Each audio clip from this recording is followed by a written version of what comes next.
Radio at freedomslips.com. It's 2 in the morning on the East Coast of the United States. I have no idea what time it is down and under, but it is time for Shiny Side Out with Dave and Mecky. So I hope you have your tinfoil hat all made and cinched down tight over your ears. So take it away, Dave and Mecky.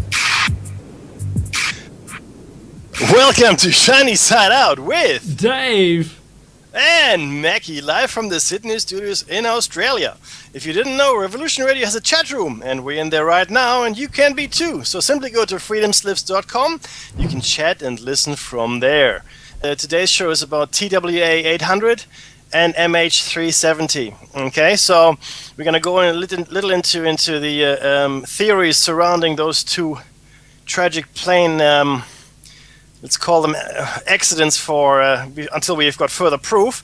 But certainly there's a lot of information out there which indicates that something is amiss in both of those flights. And Dave, how has your week been, sir? Oh my goodness, what a week it's been. Go on. We had 2 36-degree days in the last week. And last night we had a number of storms race through, but just before the storms, I noticed the previous 36-degree day was sort of cancelled out by wind that seemed to come from the sky. It didn't come from across the horizon; it came directly down, and I failed to collect any data on it. But I did notice it. I was looking at the wind directions all over the maps from our bureau, and I couldn't believe where the wind was. It was coming from everywhere. It can't come from everywhere. That's impossible unless it's coming from up. So it appears as though there was some maybe some harping going on. Maybe the column collapse. A cool air which didn't seem to match the wind from which the direction they say it was coming from. Also, what I noticed on when we had Dane on. Yes, sir. Yeah. Well, he was talking about the weather people with I'm not going to say a mandate, but maybe an instruction to not advertise highs and lows when they're extreme, just to skip over them. Well, they didn't even mention it. Yeah, they had 36 degrees for where I live in Gosford. Why? But why? I don't understand. Why not? Yeah. Wait. This is the thing, right? Ah, okay. So when they showed the Brisbane weather, then they scroll down to as they do down to the Sydney area. Around the Sydney area, they showed a picture of the map, and on the map it had the next 4 days for every site that was there. That was almost a product placement then, Mecky. Radio. Yeah. So anyway, it said 36 degrees where I live, and then 29 degrees down in Sydney. And I'm only 60 k's away, 40 miles. But they said, 29 degrees for Sydney is well above average. But what about us, 36? That's another 7 degrees higher, and it was ignored. Not even not even mentioned, not one bit on any channel. I quickly flipped to all the other channels, hoping for someone to have mentioned it. Nothing. It broke records. Clearly, it didn't happen. Oh, yeah. Clearly. Right. Yeah, clearly. Because if it wasn't on the news, clearly it didn't happen. And why would anybody keep anything a secret from anyone? Right? I mean, come on. Don't be crazy, huh? Can't I be... look at Walken. Yeah, Walken. I've got my little daughter here. Hello, Emma. Sorry, guys. She just crawled into my study. Yeah, Emma, okay. She also has a lot to say, but we won't share that with you guys today. So, Mecky, so there's 2 days. Wrong way around. That was the wrong way. So 2 days, you'll see that on video. 2 days of 36 degrees, one on one side of October, the other one on the 1st of November. And it was a stinking hot day yesterday. You would have had 36 out where you were? Yeah, we did, in fact, and then we had a massive actually several thunderstorms coming through, and I saw the temperature drop in the space of 5 minutes, literally 5 minutes, from 36 to 26 degrees. Yeah. It just plummeted, and of course, that kind of temperature drop will cause a storm and massive downpour. The lightning strikes were phenomenal, if you like that kind of thing.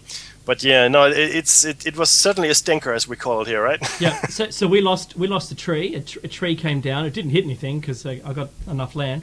But lucky. Yeah, lucky. It didn't hit a neighbour's house or anything, and I watched it fall. And then I said to my partner, "Hey, where's that tree?" And she goes, "Oh my goodness!" And she couldn't even see where it had fallen, and that was funny. So the wind came through. There was what's called not a microburst, but really a downdraft collapse of the cold column, and that was leading. It wasn't the wall cloud, and it was like the gust front, but the gust front was basically this cold air collapse. And it was fantastic. So it was about 60 kilometers an hour, like 40 miles an hour winds. It took some roofs off, took some trees down. There was no hail. I felt the temperature of the water. The temperature of the water was way up. Like it wasn't cold enough to support hail, which is a disappointment. But because I'm a storm freak. I mean, I love freaks. I love, Belinda and I used to chase storms. Look at them on the map, intercept them where they're going to be, and we take photographs of them and stuff like that. So, I'm a storm chaser. Before I had radio, I'd be a storm chaser. But unfortunately, we never got to never anything good enough to, not like in the US. So one of our dreams one day to go to the US and do some storm chasing there, in maybe Oklahoma, around the southern states. Well, that's dangerous stuff, though. Oh, bah humbug. It's not as dangerous. No, it's not that dangerous. What's dangerous is putting yourself in danger. Yes. Yeah. So this is the most catastrophic, dangerous, fastest winds ever recorded things on the planet, and they're awesome to witness. So I want to hear it. I want to see it. I want to see the damage. I don't want anyone to get hurt, but Well, look, the weather's, or the weather fronts, we're talking about weather right now. Let's talk about weather for a second. I mean, the weather is becoming more extreme. It's becoming, the extreme weather events seem to be becoming the new normal. We've spoken about this before, right? Yeah. And when these extreme weather events become the new normal, that's when you're starting to talk about climate change. So climate is the whole system of things, right? Which is usually measured in decades, centuries, millennia. And we can see now a progression of events and temperature changes that is steadily moving in one direction, okay, and it's not up and down, and it's actually moving in one direction. Usually, our summers are getting hotter, right, and it's also getting wetter. The precipitation is increasing, and in Sydney, in the last 25 years or so, I've seen it go from a very dry heat to an almost Singaporean or equatorial wet heat, like a tropical heat. In summer. So it's quite a different feel to the whole thing. It used to be very dry in Sydney. I don't know if you remember this, Dave. Oh, I do. It was very dry heat, right? I mean, you could feel the wind, and the wind was hot, but there was no moisture in the air. So it breathing... It felt like it was leaching all your moisture out of you as it blew. That's right. Yeah. And the difference, of course, is that you've got moisture, heat, and it's very difficult to breathe, and it's quite oppressing. So there's certainly in the last 25 years change that I've seen in the microclimate, I guess, around the Sydney area. But if you look at the major events all around the world, and the things that the knock-on effect, like mudslides, landslides, flooding, severe snowstorms, all that, that's what affects us. You can see a trend, and I think it is foolish to deny that there isn't a trend. I'm not saying that we are causing the change, human beings, that is. What I'm saying, though, is there is a change, okay, and we shouldn't ignore that. Mackie, do you remember? I learned about this in history. That was one of the things that were consistent in history, is that we learn about this topic, and it is that the weather at one point became so unpredictable in the ancient times that they had to abandon farming, and it was terrible. It was devastating for the populations at the time. And then it became solid again, and then we could continue to farm, and populations started to grow. We're seeing a point now where it's either you can't grow anything because there's no water, that there's no rain in some places, they're drying out. The heat is killing the plants. Or in California, for instance, they're seeing a fungus growing on the plants and it's killing the plants, as well as there being no rain. Maybe the rain would normally take care of it. I don't know. But we're in Tasmania, lower latitudes towards the poles, we're seeing a broadening of the cool air. Like I explained at one other show we had, where if you open up the freezer door, the freezer gets warmer, but the surrounding air gets colder. Because all of the cold air coming off the freezer. Never used to have the cold air, now it does. So now we had snow down to 400 meters, and the highest velocity winds measured, another record broken down in Tasmania again. These storms, the Antarctic storms, are now broadening to thousands of kilometers wide, and there are certainly there's weather patterns now that have, like you said, it's the new norm. And I don't know why people today aren't able to remember when this stuff wasn't normal. Freak. They used to put freak storm, freak this, something unusual. Yeah. Yes. And now there's this command to downplay it all, doesn't matter. And I'm on Dane's, I have to say, as while that will polarize our audience a little bit, I like to say that I am on Dane's side. I think he's got his eyes open. I think he's watching what's going on. And, I witnessed the same downplaying of that weather that he was talking about that was occurring in the US. So, you know what? I feel for everybody. If that's what they're going to do from now on, I don't know. I think you have to make your own mind up. You go to their websites, look at the data they're looking at, and try to explain why they don't pick. They're not even picking it up. A couple of weeks ago, while we were leading into summer, before we hit summer, they were saying, record temperatures, best heat wave, maximum over 4 days, temperatures, nothing anymore. Yep. Even though we're breaking those same records. Yep. So where is it? I mean, I watch the Weather Channel almost 24/7 when I'm not watching Fox and CNN and all the other news channels, and Al Jazeera and everyone to try to get a balanced picture. But it was very strange to see them not mention it. I just have to say that, man. So that was my week. Today I was farming. I was actually feet off. Just feet off. What am I, Oscar Pistorius? Was it too soon? Too soon. Yeah, too soon. So I didn't kill my girlfriend. No. That's nice. I was farming. I planted corn. I planted capsicum, tomatoes. I planted a whole range of things. Yeah, coriander and some green leaves, some lettuce. I did some tilling of the soil. Very nice. It felt good, I'll tell you. And I'm at that point in the house development that I can start to put some attention on it. So it felt really good to do this, and hopefully one day I'll be eating some corn, in front of everyone and saying I grew this. That's nice. I like it. Now I've got a very small garden, as you know. I wouldn't even call it a garden. It's a little patch of grass. Gardenette. And in it I grow a rosemary, which is like a weed, which is great.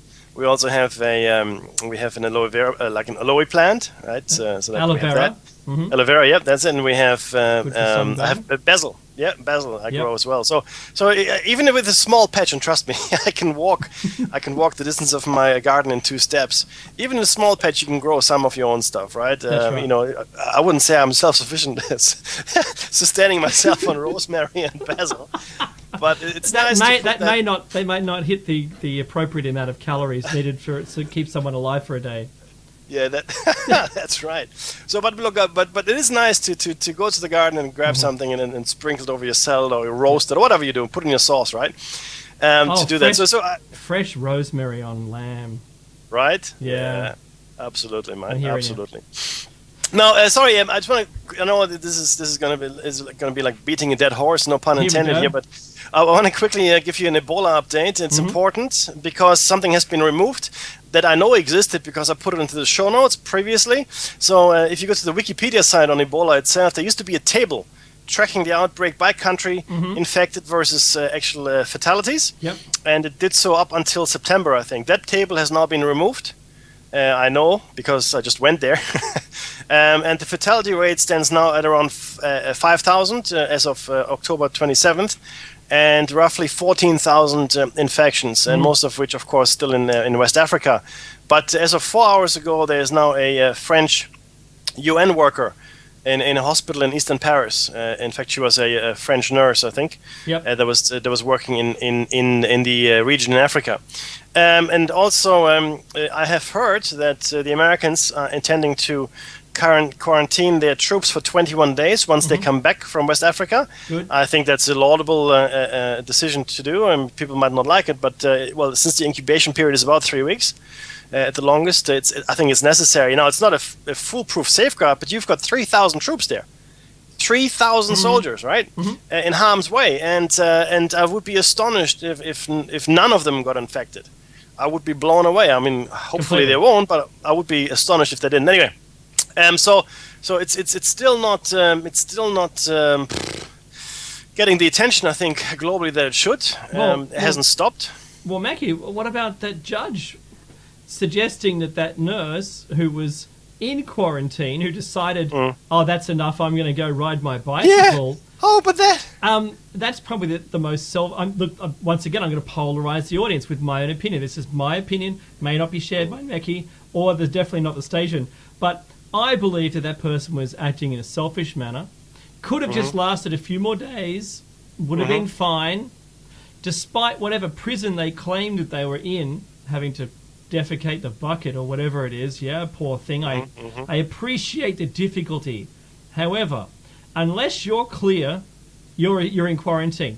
What would you do? What would America do if, you go to put people in quarantine, they take you to court to get released, and then they become infected? Because they start to present themselves with symptoms, and then it all gets out of hand.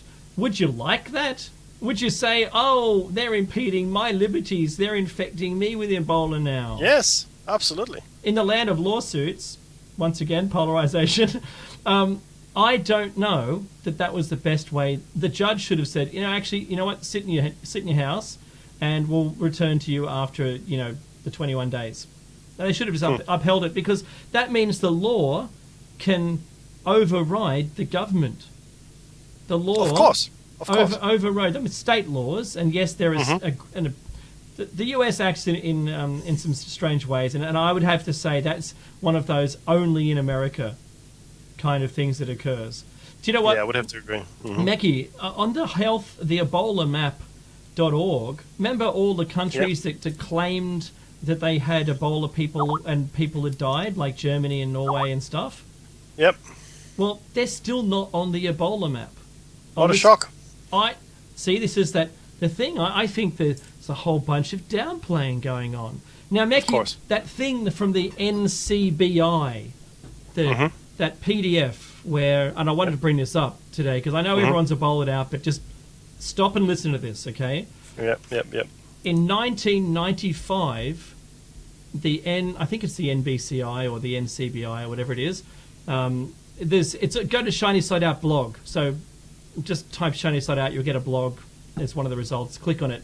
It's a top story, and there's a link there to the PDF as well. And the PDF is their testing in 1995 of the Zaire strain of Ebola, proving without a doubt that it is transmissible by aerosol, coughs and sneezes. They just, like an Mortine can, like a bug spray. They sprayed it into an airstream where they intentionally infected monkeys or primates. And they found the only way that it got in on post-mortem was through their mucus and lung tissue, right? Yep.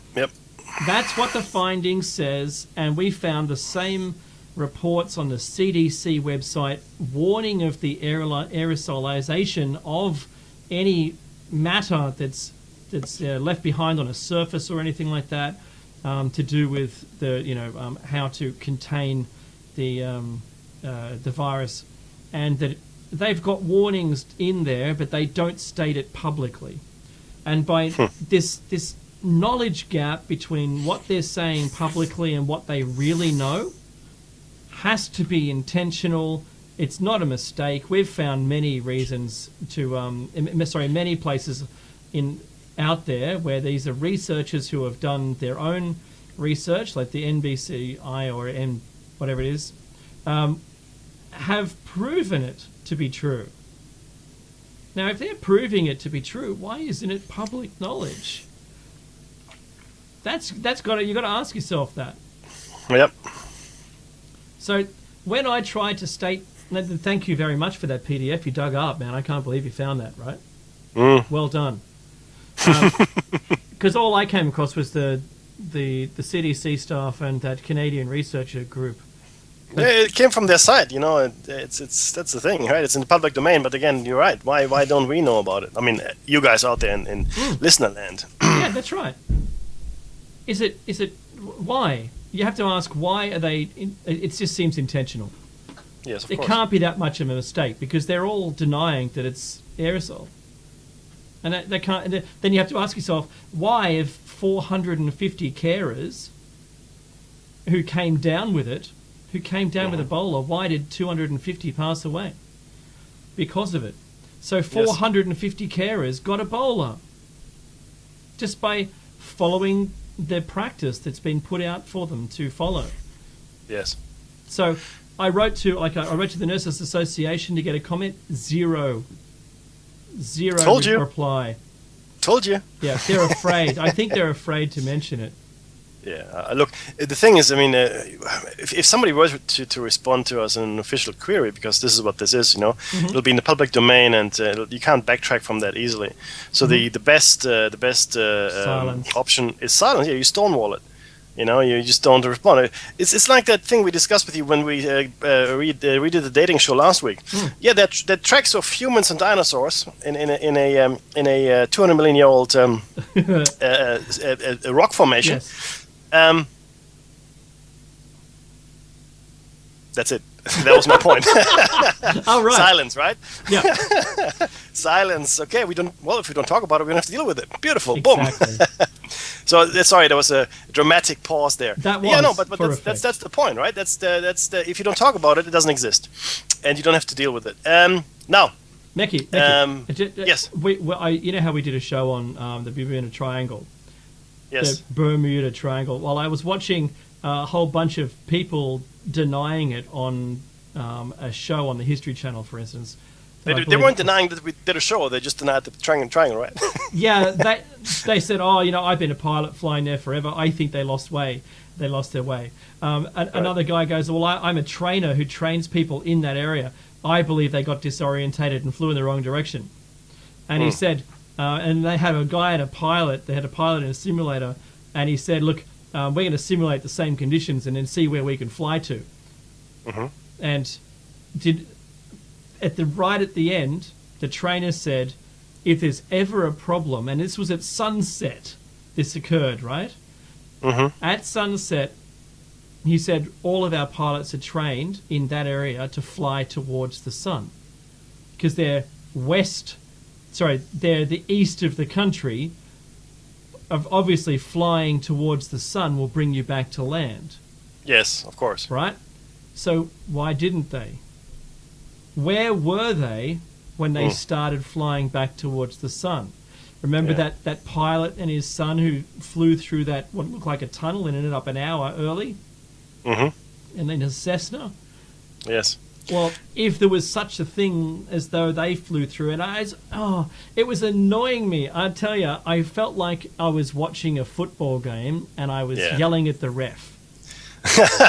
You know exactly how you feel. Because the problem is this as well. I mean, we have reports of instrument malfunctions, right? That's being not talked about a lot. The people saying, "Oh, the water looks funny, the sky looks funny," to a pilot or a skipper, you know, that it should look like what it should look like. And it's not really that different from any other day, unless there's something really different going on, guys. You know, I'll just direct your attention to the Philadelphia experiment, or in fact, today's show topic, which is a nice segue, Dave, which are questions around both TWA 800 and MH 370. Yes. If I'm not mistaken. You are not mistaken. Okay, great. Now, we were doing this, and I can't see the gentleman or lady, I don't really know actually, in the chat room who has requested this particular show, but we are talking about TWA 800 first today, and bringing you a few pieces of information you might not know about. And then, I don't know if we can finish it today, but there's one piece of information that I didn't know about, which worries me greatly about MH370. Mm-hmm. And this has to do with the Diego Garcia Air Base in the South Indian Ocean, and the girlfriend of the gentleman whose picture we may or may not have received. Yes. That's really, really strange story. And I'm gonna, well, maybe not today, but we'll bring it to you probably next time then. But let's get started, unless we have some more current affairs, sir. No, I think that's it. Just, watch the skies, watch your weather. Keep a keen eye out to filter for what you're seeing. That's pretty much that's my advice to you. And that's the way I feel about everything at the moment. No, that's fair enough. That's fair enough. Yeah. No, but it's very important information. It's also a reminder for us to stay vigilant and observe our environment. You have to live in the moment to observe the moment, right? Like you said before, fear is the shadow of an unrealized future. Mm. Fear is the shadow of think about that, unrealized future. Okay, so fear has no hold of you unless you let it. So fear is actually an anticipation of something to come. Mm-hmm. It hasn't manifested itself yet, right? You're choosing to be paralyzed by fear. I'm not saying that you specifically do that, but quite a few of us do, right? So live in the moment and deal with your life one breath at a time. If you do martial arts, you know what I'm talking about. Okay. It's also the fear thing, like it isn't real. I love that promo. Fear isn't real. It's only what you imagine. And if you're imagining something bad, you're going to feel fear. It's your problem that you've got fear. Absolutely. Oh, by the way, speaking of intro, I quite like the new intro. So yeah, you have to thank Hawk for that. So Hawk sent it to me this week, and I had listened to it, and I tried to send it to you, but I don't know what happened. Yeah, I didn't get it. That's okay. It was very funny, and I love his work. That's good stuff. Thank you, Hawk.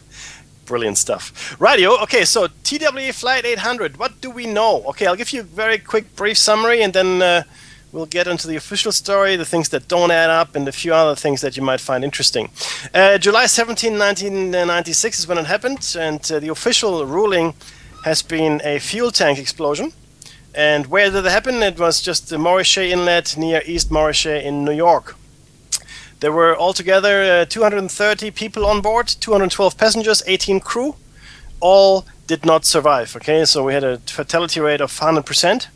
The aircraft was a Boeing 747-131, and of course the airline was Trans World Airlines. Okay, it was on its way to Rome, Italy, with a stopover in Paris, France. And as I said, it was ruled to be an accident, and the fuel tank was meant to have ruptured and then exploded. And in fact, it exploded about 12 minutes after its takeoff from John F. Kennedy International Airport. Okay. Now, the conclusions that were reached were that the NTSB, the official agency that investigated this, was that in the final report, August 23, 2000, an explosion, I'm quoting here, an explosion of the center wing fuel tank resulting from ignition of the flammable fuel-air mixture in the tank. The source of ignition energy for the explosion could not be determined with certainty, but of the sources evaluated by the investigation, the most likely was a short circuit outside the CWT, which is the center wing fuel tank, that allowed excessive voltage to enter through electrical wiring associated with the fuel quantity indication system. Okay, so faulty wiring essentially is what is given as the cause here. In addition to the probable cause, the NTSB found the following contributing factors to the accident. The design and certification concept that fuel tank explosions could be prevented solely by precluding all ignition sources. Okay. Secondly, the certification of the Boeing 747 with heat sources located beneath the CWT with no means to reduce the heat transferred into the CWT or to render the fuel tank vapor non-combustible. Okay. During the course of its investigation and its final report, the NTSB issued 15 safety recommendations, mostly covering fuel tank and wiring related issues. Among the recommendations was that significant consideration should be given to the development of modifications such as nitrogen inerting systems for new airplane designs and, where feasible, for existing airplanes. Now, there was some controversy around that. Okay, the NTSB's conclusions about the cause of the disaster for the TWA 800 took 4 years and 1 month to publish. Okay, so you can say it was probably at the very least, it should have been a very thorough investigation. The FBI's earliest investigations and interviews, later used by the NTSB, were performed under the assumption of a missile attack. A fact noted in the NTSB's final report. 6 months into the investigation, the NTSB's chairman, Jim Hall, was quoted as saying, all three theories, a bomb, a missile, or mechanical failure remain. That's 6 months into the investigation, guys. Okay, now, speculation was fueled in part by early descriptions, visuals, and eyewitness accounts, of which the FBI actually interviewed over 700 people, that indicated a sudden explosion and trails of fire in the sky moving in an upward direction. So as the plane was ascending, it exploded. The most prevalent conspiracy theories concerning Flight 800 involve a terrorist bomb on board or a missile strike, attributed to to American armed forces, the Navy specifically. Right? That's one of the prevailing theories. Supporters of these explanations claim that the NTSB's report was created as a cover-up, that the NTSB didn't investigate sufficiently, or that the NTSB did not have all the evidence it needed to reach the correct conclusion. On July 17, 2013, the 17th anniversary, so last year, of the tragedy, the Epix Premium TV channel aired the documentary TWA Flight 800, which alleges that the crash investigation was a cover-up. The film highlights extensive eyewitness interviews, with many interviewees directly objecting to publicly described versions of their own descriptions of events. It also highlights interviews with investigators who had been involved in the original inquest, 6 of whom had filed a petition to reopen the probe. Their petition was based on eyewitness accounts, radar evidence indicating a possible missile, and claims of evidence tampering. On July 2, 2014, just a few months ago, the U.S. National Transportation Safety Board said that it will not reconsider its findings of the 1996 crash, which gave us the fuel tank explosion. Former NTSB investigator Henry Hughes has been quoted that he believes a bomb or a missile caused the Boeing to crash. So that's the latest update I could find on this, guys. All right, July 2, 2014, the NTSB, the National Transportation Safety Board, will not reopen this case, even though the documentary seems to have highlighted some very strange things that were either amiss or left out completely out of the investigations. We've seen similar things for the 9/11 attacks, by the way. Okay, eyewitness accounts that were either not played back in the same way that the eyewitness gave them, or altered, or left out altogether. Okay. Now, this is very strange, Dave, I think. And I think it's also important to realize that there's still an interest there. And of course, there's still people suffering from the effects. I mean, had 230 people die, so you have potentially 230 families that were affected, across the board. And it's another event which never brought full closure, in my opinion, to these people. So, Mickey, I've got this thing. This is former investigators break silence. It's from the New York Daily News.com. It's crazy. I've got some pretty cool screenshots, images of the plane having been reassembled in a warehouse, a one-to-one reassembly, and all the seats laid out, and there's photographers and everything. And so it's devastating. It does look like it came into contact with something that it looks like it ran into something. Mm-hmm. That's what it looks like. It looks like something ran into it. Something maybe about 8 foot high, probably silver disc-like. That's what it looks. That's what it looks like.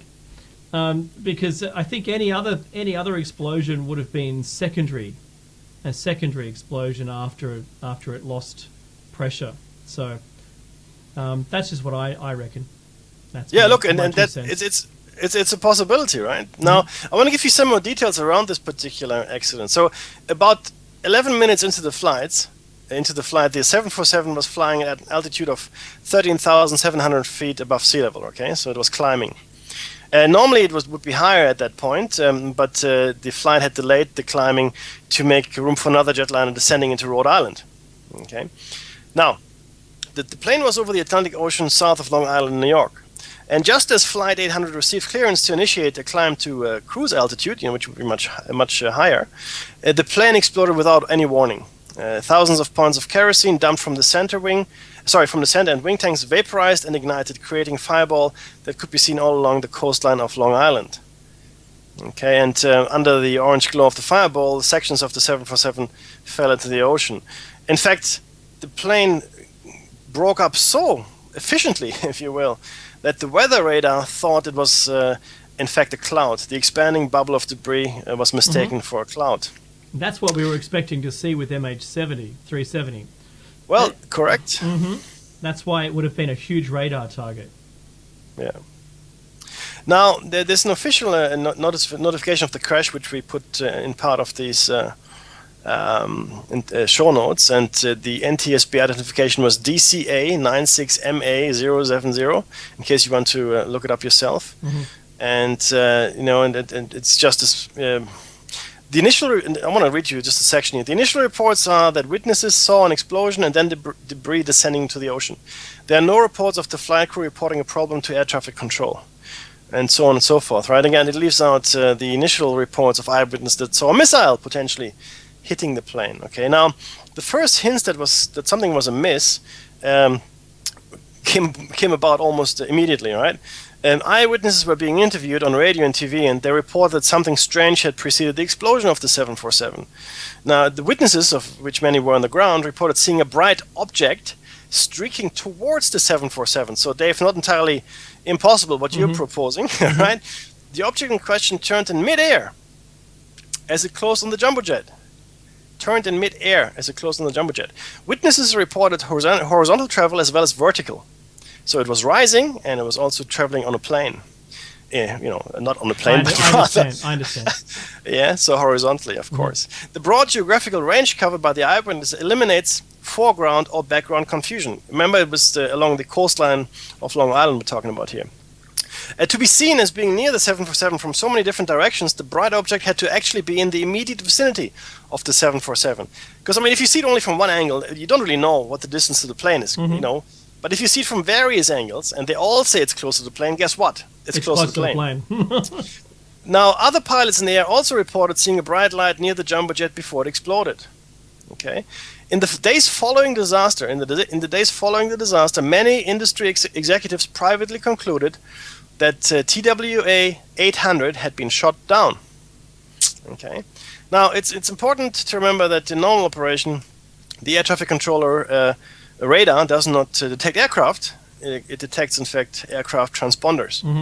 And a transponder is a special type of radio in the aircraft that listens for the radar beam, right? So it actually it sends out a coded signal once it detects the radar beam with an identifying number. You might have seen those tag numbers on a flight controller screen.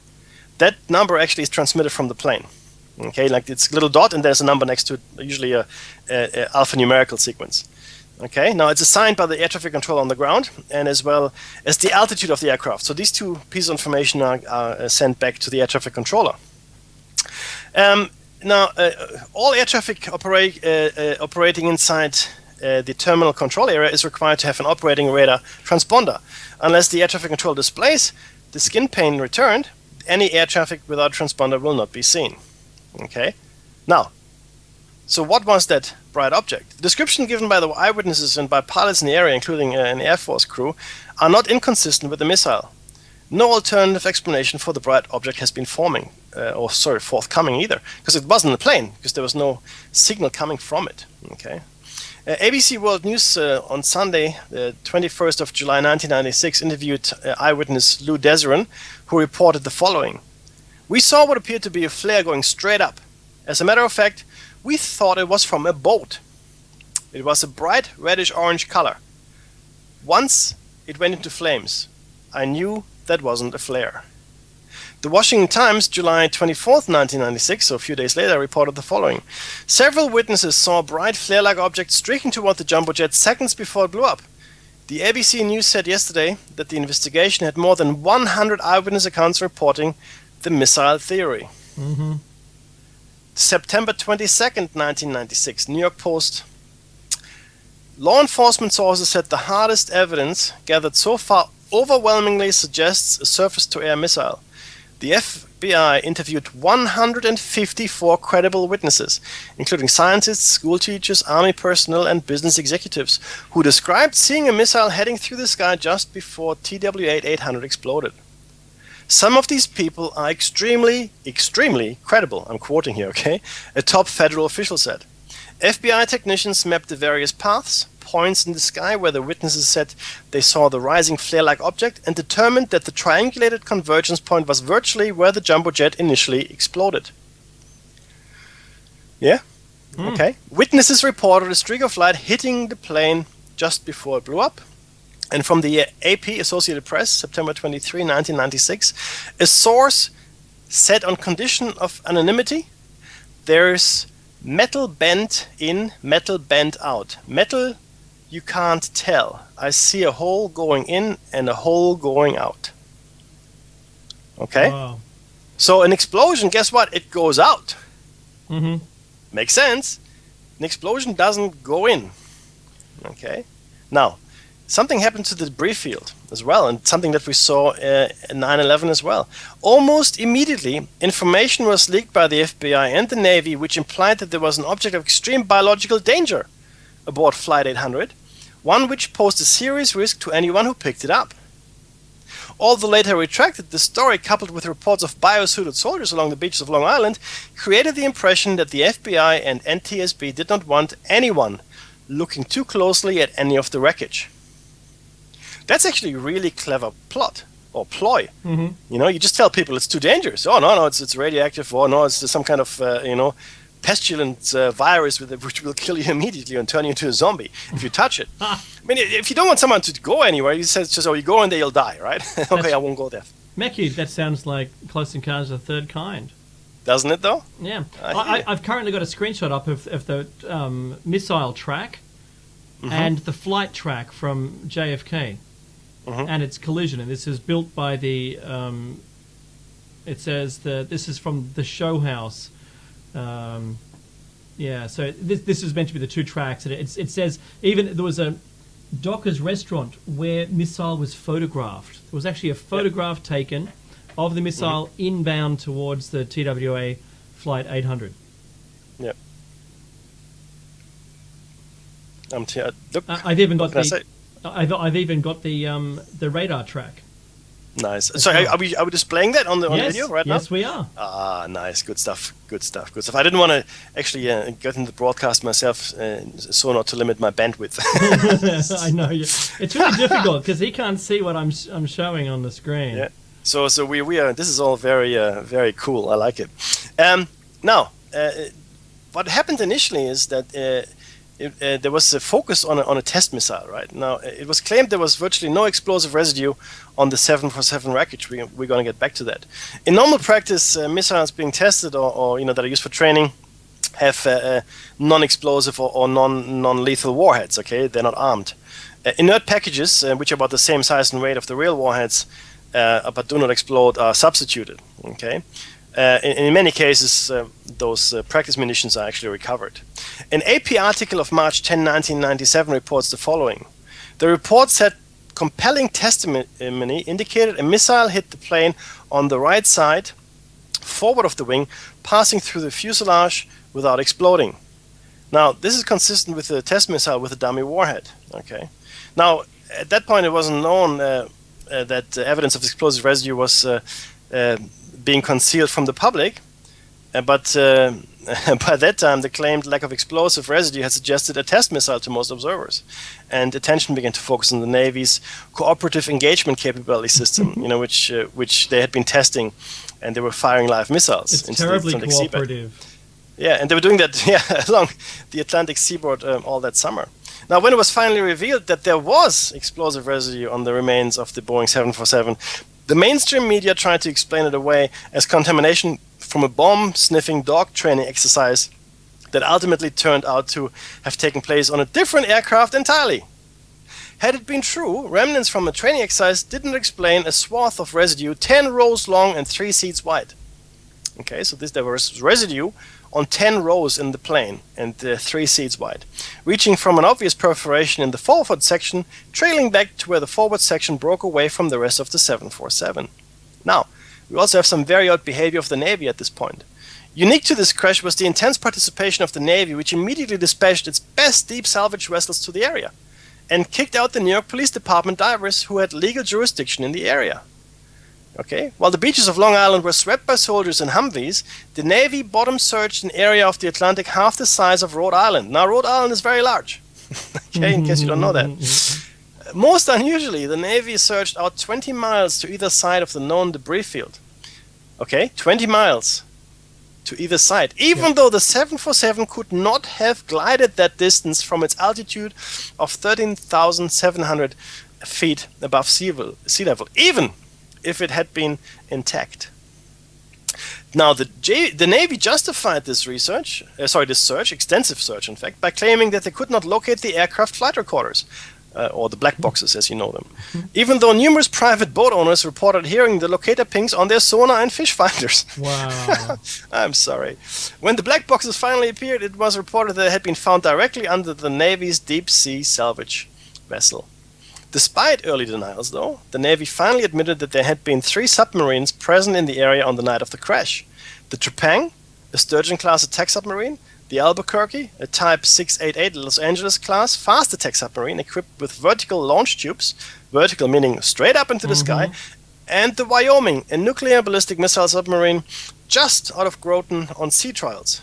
Okay, it had just surfaced that something went wrong on those trials, delaying the commissioning of the Wyoming, and her captain and executive were relieved of command.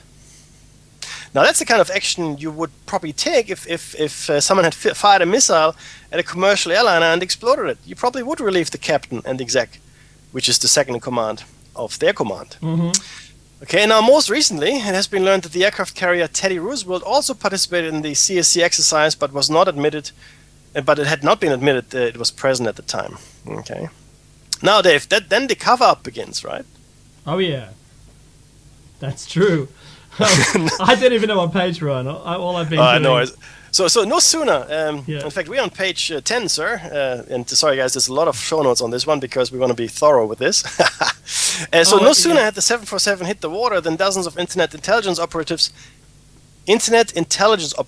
not Internet conspiracy theorists, okay, flooded the Internet with posts claiming that Flight 800 had been the victim of a terrorist shoot-down using a Stinger man portable missile. You might have seen those Stinger missiles, right? They look like a anti-tank missile, from World War II. It is a historical irony that it was this sudden activity by intelligence operatives, many of them known for their work in the Vincent Foster cover-up, that first alerted many citizens that something was very wrong indeed with the official story. Up until that time, when the high-pressure sell job for terrorism hit the net, most people had been of the opinion that TWA 800 had just only been another tragic accident, or another tragic crash. Now, I've got an aside for you guys here. At the time of the crash and the subsequent 4-year-long investigation included reports from the NTSB, the TWA, the APA, which is the Airline Pilots Association, the FBI, and third-party accident investigators. The official statement was that it was caused by a gas tank explosion due to spark from damaged wire. But not everyone believes that, and producers of a new documentary, which was released last year in 2013, on the crash, appropriately titled TWA Flight 800, aim to prove that the second deadliest plane crash in US history wasn't an accident at all, but that it was shot down. Okay, now they had a pretty impressive lineup of experts. Okay, and in fact, 3 men that actually worked on the initial investigation. The newspaper, the Daily Mail, reports the following: among the skeptics who worked on the investigation are Hank Hughes, a senior accident investigator, Bob Young, a TWA investigator, and Jim Spear, an accident investigator for the Airplane Pilots Association. So these are 3 guys from 3 different organizations. Okay. all three aforementioned whistleblowers, who are now retired, claim that they were placed under a gag order by the NTSB. And while they apparently fall short of naming an exact cause of the explosion that brought TWA Flight 800 down in the documentary, their acknowledgement that the official cause statement is false corroborates what more than 736 eyewitness accounts reported to the media and FBI following the tragedy. They saw a missile hit the plane, or some kind of object hit the plane. Okay. Now, we got Hawk's Blood 1 here, and we've got a message from the chat room, by the way, so this is interactive, guys. Now, Hawk's Blood 1 was there, and Hawk's Blood 1 states it was shot down by some form of light weapon. Now, I wasn't there, but I could, I'll take your word for it, sir. Thank you very much for sharing it. And also, Dave, if we can put the live link into the chat. A couple of people wanted to have a look at the live show, I think. Oh, okay. You can just go to our YouTube channel. Yeah, there you go, guys. Yeah, so just go to YouTube and type Shiny Side Out, and one of the links should get you there. Or you can go to our website as well, and you can click on the go to YouTube. Yep. Now, there's actually a case against terrorist missile as well, right? And again, we've collated research here from the net for you guys. The full credit is in our show notes to everybody that has contributed to this particular research. But this particular, what we're sharing with you is what really happened. It's from the website What Really Happened. Okay. So 24 hours later, the terrorism theory had vanished from the playbooks of the intelligence operatives, and in its place was the claim that a sparking fuel pump in the center tank caused an explosion. However, the cockpit switch for the fuel pump was found in the off position, and the cockpit voice record did not record the flight crew turning it on. The NTSB chairman's report of November 15th, 1996 made it quite clear that no evidence existed of fault in the fuel probes and pump system of the center tank. Nevertheless, the freight wire in the center tank theory continues to be the cause for the explosion and crash promoted by the government. Yeah, because we don't need to do anything. It's okay. We've got the theory out there. Alrighty. Sounds like 9/11. Yes. Look, again, Dave. Right? I mean, there's a common. We've only got a few minutes left. We might as well rant a little, right? So there's a common thread here with these incidents. Okay, there's a common theme now for the last 50 years, 60 years. That is, and you can pick it up early if you really wanted to, but it's very clear that the truth is being obfuscated. Okay, we have no clear vision of what actually happened. Pet theories or replacement theories are being put in place for us to believe, because the thing is this: most human beings just want to be told something, right? We want to define things. We have the almost pathological need to give a name to something. So once something has been defined or named or analyzed or given a label or boxed up, we are okay. Okay, we are okay. We can swallow it and we can move on with our lives, because if you don't give someone an explanation, no matter how spurious it might be, all right, it'll gnaw at them, right? Dave, it's that splinter in your mind. You can't help, right? Yeah, absolutely. And so that's why these explanations are provided. Now, a few of us are not happy with the explanation if it doesn't make any sense. A lot of us are. Okay, if it doesn't make any sense, it's okay. Well, look, the government told me. Yeah, look, I dig it. I understand it. But I really can't be bothered thinking about it anymore. Thank you very much. A few of us take a different tack and then go, well, it doesn't make any sense. Let's see what really happened, okay? And then let's ask more questions. Now, there's nothing the elite wants to stop more than asking questions. And eventually, I'm sure they will be able to do that if we don't stop them, But the point is that we can still ask those questions, and that's really why we're talking about this. I mean, 17 years, okay? In my mind, none of these crimes, I want to call it a crime, none of these crimes or none of these events ever have a statute of limitations, so they will never ever be excused in my book. 1,000 years can pass. I still want to know what happened, and if possible, bring the people that are responsible to justice. If that's on the cards. So it is wrong to think of something as in the past, or it's history. Don't think about it anymore.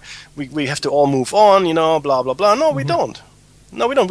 I think in order for us to avoid these things in the future, okay, we need to bring everybody who is responsible for these kinds of events to justice. We need to make sure that justice is served, because it'll just happen again. Okay, the burning of the Reichstag building, the Lusitania, okay, the Pearl Harbor attacks, okay, 9/11, okay, Oklahoma City building, London on July 7th, okay, all of these events keep happening, okay. Port Arthur shooting, they keep happening. Why do they keep happening? Because the people that perpetrate them in actuality, not the patsies I'm talking about, the people that perpetrate them in actuality have never been brought to justice. They're allowed to continue. They are allowed to continue. The same guys, by the way, that took your money during the bank failures. Sorry. Oh, yes. Yes, well, you know what? This is the same thing. I mean, we look at the G20, we look at their meetings, we don't know what they talk about. There's a lot of depopulation or what is it, Agenda 21 or whatever it is. All of those things keep going down.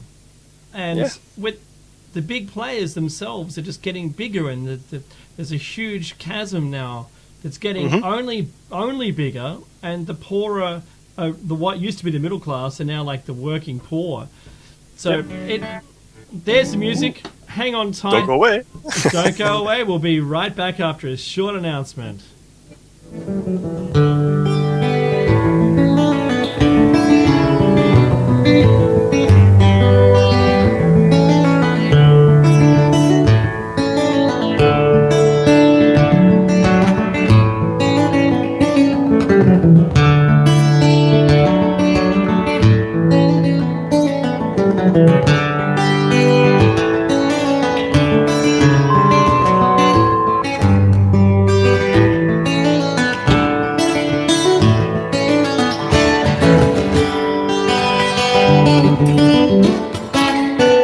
Listen to Revolution Radio at freedomslips.com, and we'll be right back after this message.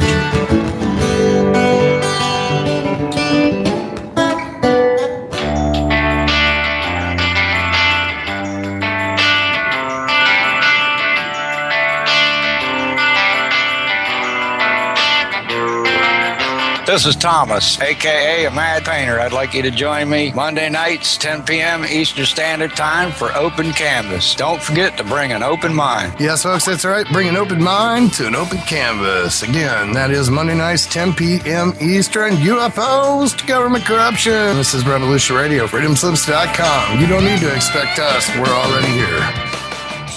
There is no denying the world is awakening. We see it in the global uprisings and demonstrations of the people around the planet and the new way of thinking and living that is arising naturally within each one of us and our communities. I have been a major player in this global shift and movement for over 20 years and have helped tens of thousands of people around the world change their lives and find their voice in order to help create the paradigm change we so desperately need. Join me here at Revolution Radio on the Just Bernard Show every Tuesday at noon Eastern Time for 2 hours of powerful interviews and discussion with some of the most influential visionaries of consciousness, alternative media, and suppressed knowledge. We promise to reveal the real matrix and empower your human experience.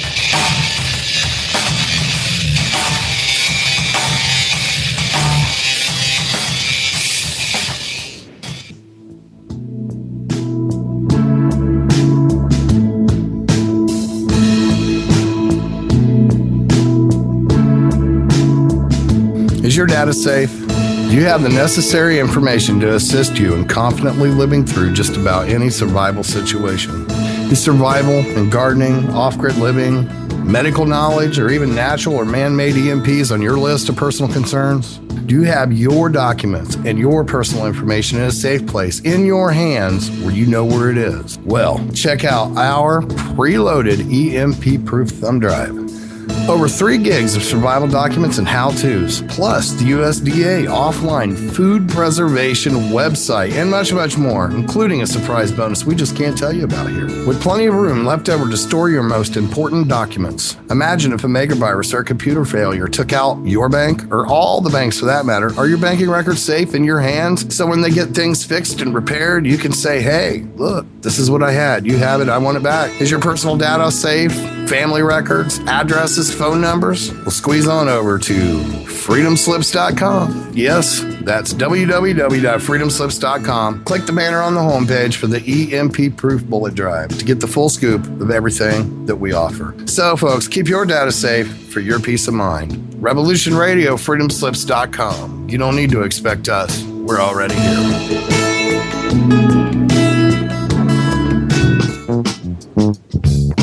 Thank you for tuning in to Revolution Radio at freedomslips.com. If you plan to call in and speak with one of our hosts, please turn down your radio and separate yourself from any background noise and wait for the area code to be called on before you speak. And don't forget, Revolution Radio freedomslips.com is listener supported. So stop by the homepage, freedomslips.com, visit the site support area to help support the host you're listening to's airtime. Thank you. Revolution Radio freedomslips.com, where the truth never sleeps.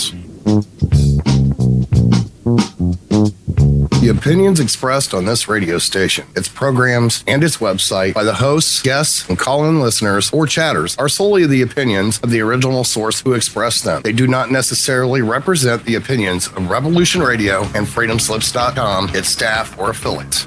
You're listening to Revolution Radio, freedomslips.com, 100% listener-supported radio, and now we return you to your host.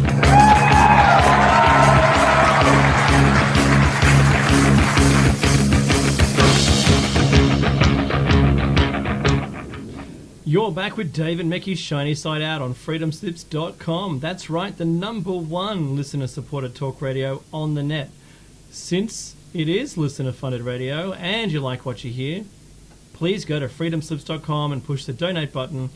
It's on the site support page on the left-hand side in the chat if you're there. Your donation is greatly appreciated and helps run this station. Yes, help support our airtime, Mecky's and mine. Mecky, you got first billing then. I'd like to say hello to all the new listeners.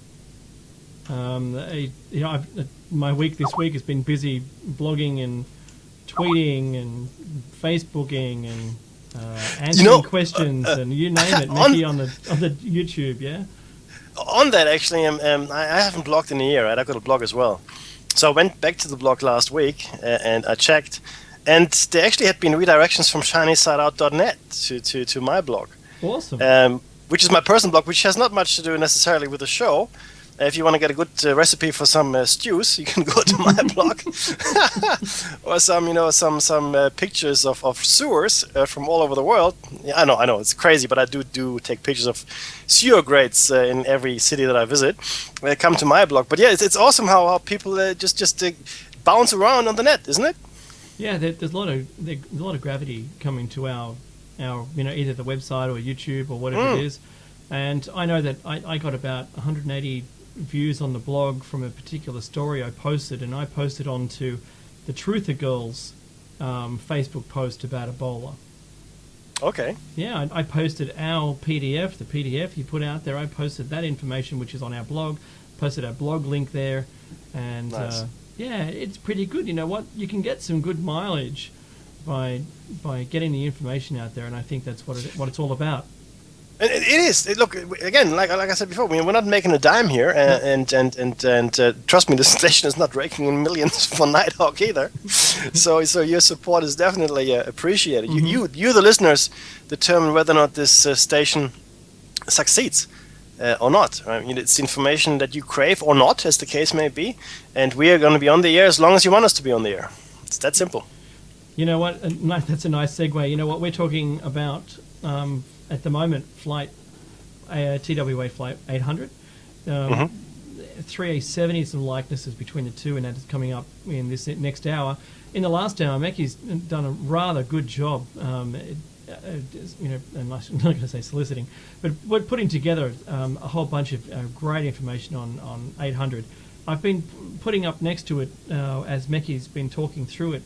Some great graphics from the net and even a couple of good animations from the eyewitnesses. So hopefully while I'm talking I can do the same thing and pop it up because I sort of produced the video live. But this is show 140. Meki, yesterday I was listening to a previous show 80, and you said 80080, and and I just couldn't believe that this is show 140. So to all of you who are supporting us and supporting the station and all the other hosts, and if you're not doing that and this is your first time listen, follow us back through our links back to the station, freedomslips.com or shinysideout.net, and make a donation, because it's the only thing that's going to make this continue.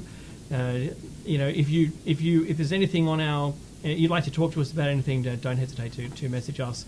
Certainly, there's a fee per month that Hawk has to at least receive, or he's in the red. So if you can, either just set up a $10 or $1 a month, or whatever you can afford to do. And I know it's tough. We're all doing it tough, and let's just keep this going. Yeah, let's keep it rolling.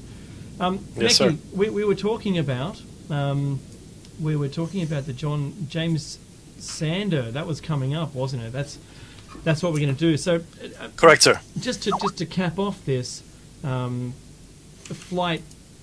TWA flight 800. There's a lot of stuff, and I'm just going to put some pictures up there. Okay, so talking about the residue, and I'm going to have some interesting. I found some cool images to put up, and it is extraordinary. Like, this is the same thing with a thermite found, or thermate, depending on the level of the whether it has a sulfur oxidant in it as well. But when we're talking about that in 9/11, why is it ignored? And this is it. So James Sanders, author James Sanders' wife, works for TWA. She lost friends on Flight 800 as rumours of a missile kill of Flight 800 began to circulate within TWA, James was asked to look into the matter. In his book, The Downing of TWA Flight 800, James Sanders related the story of how one of the TWA employees working in the Calverton hangar became so disgusted with what he saw as a deliberate cover-up that he provided James Sanders 2 samples of cloths from seats from TWA Flight 800 to be tested by an outside non-government linked laboratory, obviously in the hope of trying to find something other than what the mainstream was being put out. On the seat fabric samples was a bright red residue which had been stained 3 rows of seats in the aircraft, rows 17 through 19. Tests on the first sample revealed elements of which experts confirmed were consistent with combustion byproducts of military solid fuel rocket motors of the powdered aluminium and perchloride type. So I know that you can make this yourself. You can make that kind of propellant yourself as a solid booster. Now, the analysis. James Sanders then gave his second sample, the last sample, to CBS News for them to have tested. That's pretty awesome of him. He had a lab do it. The second sample to CBS. What did they do? Promptly turned around and gave the sample back to the government. Once the sample had been returned, the government declared that the thread residue was seat glue. Choosing to simply... They probably washed it first. Simply choosing to ignore the fact that it had been seen on only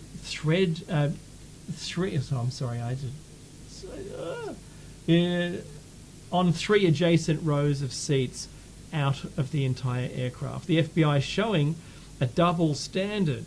That's surprising. Then went after James Sander for the theft of part of the airplane. Even though the FBI's man in charge, James Colstrom, had removed a souvenir from the aircraft himself.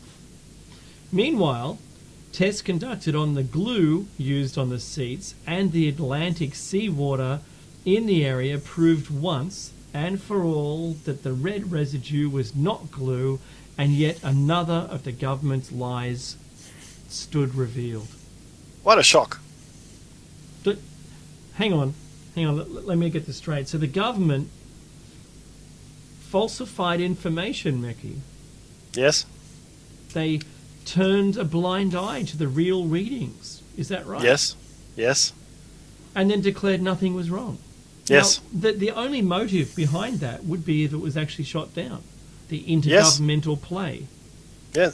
Well, actually, some cover-up is, of course, now on the cards. What they're covering up is open for debate. Oh. Was it shot down by the Navy? Was it shot down by military? Was it some kind of object that flew into the craft? I don't know. Point is, there is a cover-up. That's clear. Okay, and I don't have enough information to tell you what happened, guys. I didn't see it. I wasn't there, and haven't spoken to anyone that was there. We were just relaying information that is freely available on the web here, right? Which is enough, I believe. And in fact, you should watch the documentary. I will as well. Haven't watched it yet. That was released last year on this, just to see, just how convincing it all is. And I mean, the thing is this: I've seen this in relation to 9/11 as well, where people said, once independent documentary makers came to see them, oh no, I didn't say that at all. What I said was in fact this.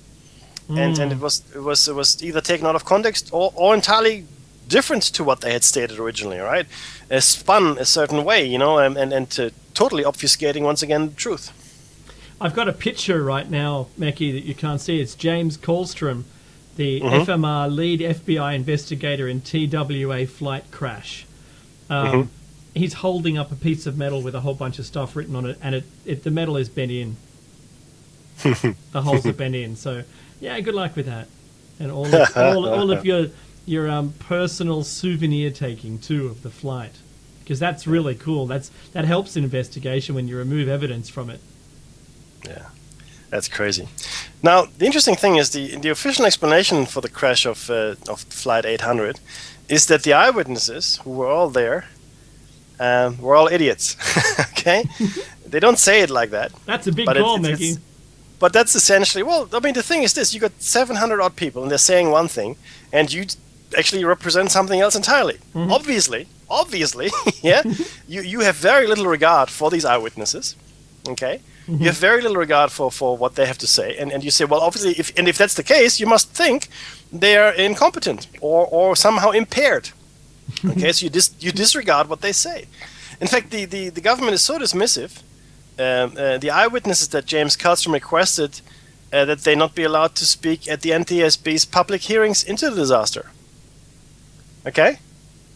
They were requested not to be allowed to speak. Wow. Now the assumption is that almost 200 people who were actually there don't know what they saw, but that a bunch of bureaucrats, administrators, and so forth, who were not there, do. Right. So if you have a car accident, this is what happens. You have a car accident and your entire family is in the car and the other family is in the car. There's 5 guys. Nobody gets injured. It's all good. But there's a car accident and there's like 50 people standing by the side of the road who all saw the accident. So all of you guys are ignored, okay? And they're going to talk to a guy that lives in another city and works in the mayor's office and says, well, what happened there? And obviously he's much better placed. He's much better placed than you would be. And, even witnessing that. Come on, right? It is crazy. It's not clearly understood yet, right? I mean, why they claim that the fuel vapors suddenly exploded? Okay, so we don't know what the reason is for that. Okay, and it apparently blew the nose of the 747, and then the 747 continued in a stable flight, pulling into vertical climb. If this climb, which the government insists the eyewitnesses all saw and mistook for a missile approaching the airplane, okay, so it's that climb. So let me put this again. So what the government says is there was an explosion, okay, and it blew the front of the plane off, okay, gone. And then the plane kept climbing. And it is that climbing, which now had a trail of burning material, that they think was the missile. Now this is ludicrous. I'm sorry, that's like the magic bullet theory of the Kennedy assassination. Of course, everyone still believes that's true. Yeah, and then at the top of the climb, the 747 exploded and fell into the ocean. Boom. Okay. Now, okay. So the first problem with that is that everybody who saw what happened is obviously mistaking a climb, okay, of a plane with an actual missile that started from the surface of the ocean or the land. Okay. All right. So the plane is already in the air and there's a climb, but people are saying no, that's not what we saw. We saw a climb from the ground. Is what we saw. Okay. And then, of course, the 747 can maintain a stable flight with the nose blown off. Mm. Okay, now apparently that has been disproved by calculations done by the designers of the X-29 and by model simulations, of which there are links within our show notes as well. You can have a look at it for yourselves. Mm-hmm. It's very hard for a plane to maintain integrity and some kind of aerodynamic, forward motion if parts of it are blown off. Okay, it's designed. Especially the nose of the plane. Yes, absolutely. Yeah, Okay. it's normally unable to continue to fly since the pilots aren't connected to the aircraft anymore. The autopilot has no ability to run, and the tipping point of the balance of the aircraft is now changed. Yeah. Okay, Absolutely. so if you want to control an object with thrust in it, you need the center of balance to be further back on the aircraft so that it will act like an arrow and be trailed by a drag. Usually the fins of the rocket or like a dart or something that will keep it going true. However, when you lose the nose of the aircraft, two things happen. The aircraft is depressurized. There's a big frontal area now which is no longer aerodynamic. The weight of the aircraft now tips way, way back, and the plane will want to rise. Yep. Exactly. It just doesn't make any sense. Now, there's an interesting interview that is here transcribed. I'm going to share with you guys with James Kallstrom, where he admits possible missile involvement. Okay. Cool. So Kallstrom admits 3 Navy ships were closer to the TWA explosion than the USS Normandy. Okay, and this is an excerpt from a real audio interview of James Kallstrom by Reed Irvine of I'm losing you. Accuracy in Media. There we go. So I'm going to read this out to you guys. So Irvine, the interviewer. And let's open up the report. Let's open up the record. Let's take out the secret. Okay.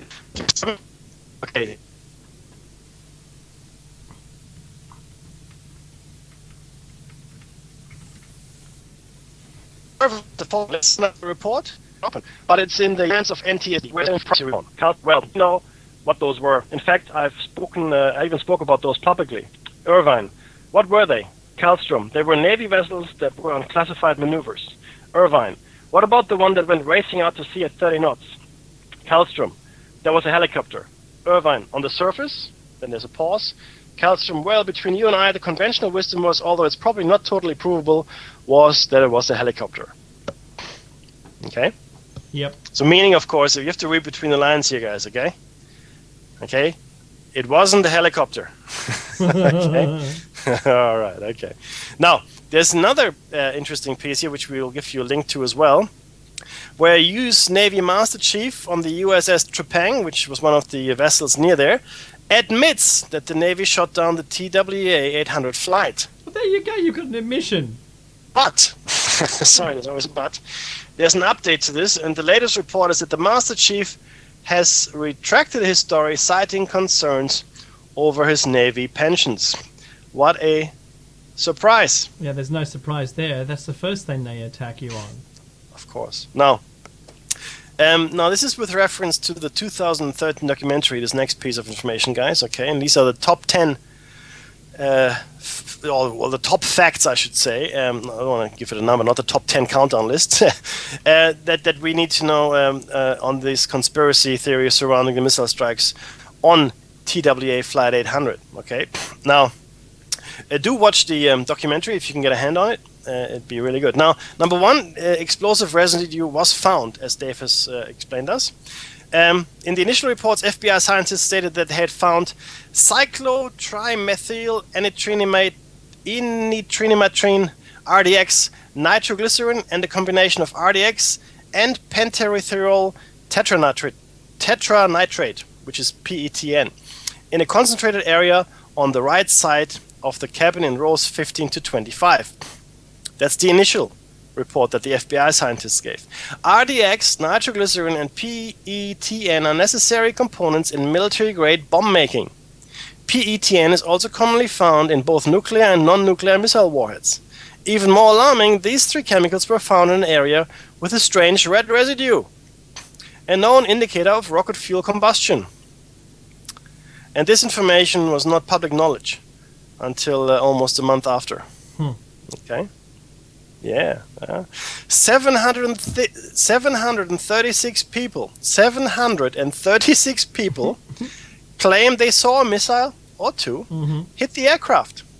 At the same time, the FBI was conducting chemical analysis in the Washington, D.C. labs. They were also conducting interviews as to what East Mauritius, Long Islanders saw in the sky moments before the explosion occurred. Several of the interviews included experienced military personnel. Major Fritz Meyer, who watched the event while flying a National Guard helicopter, was one of the military personnel interviewed. Okay, and this is what the World Net Daily says he said. Meyer says he saw a trail of white headed for the plane and then 4 explosions before the ultimate fuel tank explosion that erupted into a fireball. But when Meyer approached the FBI to give his testimony, a 5-minute interview with a single agent who took no notes was the only time he was given. Meyer is a Vietnam War combat veteran who flew 46 rescue missions in Vietnam and was awarded the Distinguished Flying Cross. But despite the witness's credibility, the FBI never contacted him again. Yeah, we don't want to know what you say. Later, Major Fritz Meyer personally filed an affidavit pending the 4-year-long investigation. Here's an excerpt of his official statement. So I'm going to read you a sentence from his affidavit. This is Meyer. I leaned forward in my seat, put my head as close to the windscreen as I could, and began scanning in front of the helicopter. At that moment, I saw, that's him, a streak of light in the sky moving very rapidly from my left center farther to my left. Okay? Other eyewitnesses told very similar stories. Okay? In fact, on August 15, 2000, some witnesses to the event that were still frustrated, especially given the disinterest that the FBI and NTSB had shown them, formed the TWA 800 Eyewitness Alliance and took out a full-page ad in the Washington Times. Okay, and I'm going to read you out what it says here, and it'll be part of the show notes as well, the actual photostat of the newspaper article. So it says here, hundreds of eyewitnesses know the CIA and FBI lied. We want the National Transportation Safety Board to tell the truth. This is in the Washington Times, guys. We saw TW Flight 800 shot down by missiles, and we won't be silenced any longer. We are some of the hundreds of eyewitnesses to the crash of TWA Flight 800 that killed 230 people off the coast of Long Island on July 17, 1996. We are outraged that the FBI would not let a single one of us testify at the NTSB's public hearings in December 1997, and so on and so forth. Like there's another paragraph here. We are incensed, and then we are shocked, and so on and so forth. Yeah? Media blackout, guys. One of the main complaints both civilians and media pundits had was the lack of the official confirmation from any official on whether explosive residue had been found, despite reports from unaccredited anonymous sources leaking. Okay, we never got an official confirmation. And a month after the investigation, CNN was voicing their chagrin at how little official information was being released, even when the explosive residue was confirmed. Okay. Now, this is from CNN, August 23, 1996. A key investigator of the crash declined Friday to confirm or deny a CNN report that a trace of explosives had been found in the wreckage of the passenger cabin. I can neither confirm nor deny. I have no recollection of this event. Robert Francis of the National Transport Safety Board also refused to comment on a similar report in the New York Times. A week later, August 30, FBI and NTSB finally broke their silence to CNN. Okay, investigators have found traces of the chemical RDX in the wreckage of TWA Flight 800. CSC learned. FBI scientists found the trace of PETN on a section of flooring from the center of TWA Boeing 747. Hey guys, they have found the explosive residue, right? Now, but you know what they're saying though? The dog did it. The dog ate my homework. No, really, right? So this is actually funny. With explosive residue now officially public knowledge, media sources ran rampant with ideas as to where it could have come from. However, no public official had acknowledged TWA Flight 800 as anything more than an accidental tragedy. Terrorism, domestic or foreign, was not widely discussed. Finally, on September 20, 1996, the FBI issues a statement as to the origins of the explosives. Okay, and this is what CNN reported. Okay, this is hold on to your seats. As part of a training exercise, law enforcement authorities carried packaged explosives aboard the TWA Boeing 747 that burst into flames off Long Island 2 months ago. The FBI confirmed Friday. Several packages of explosives were used to train bomb-sniffing dogs in St. Louis 6 weeks before the July 17 crash of TWA Flight 800. All the materials were removed after the training session, agents said.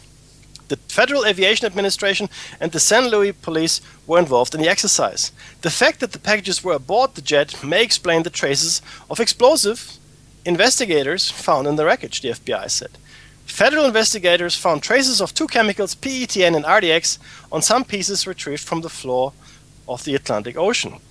It was then concluded that the explosive residue and the faulty wire and fuel tank explosion, the official statement as to how the plane exploded, were unrelated. Okay, so the residue had nothing to do with why the plane exploded. I mean, this is really insane if you think about it. So yeah, no, we brought some explosives on. You know, we had some testing. Obviously, some of the explosives fell out of the packet. Maybe we just dusted it, you know? Yeah. It was like a fine coating of explosive material. Yeah, you know, that happens all the time. Now, what it doesn't explain is the solid fuel Residue. Mm-hmm. Unless, of course, they also tested for that. Okay? Yeah, but planes are cleaned. Yes. Over correct. and over Only again. that. But the seats affected by the residue were from rows 15 to 25, okay? Mm-hmm. Now, on a plane, usually in an exercise, now, again, if you guys are out there and you actually conduct these bomb-sniffing exercises, correct me if I'm wrong, but the way I understand it, okay, that is the bomb is hidden in an enclosed place. They don't leave it on the seat. Mm-hmm. They don't leave the plastic explosive on the seat. They don't smear it on the floor. Okay? They hide it somewhere, and then they see if the dog can find it. Mm-hmm. That's the whole point of the exercise, right? Mm-hmm. Anyway, whatever. Okay, I'm sorry. Now, so what happened? Major Fritz Meyer claimed, alongside his other 735 American eyewitnesses, that it was most likely a missile in a Navy training exercise that, you know, well, we can only assume it had gone wrong, or a terrorist attack that brought down the plane.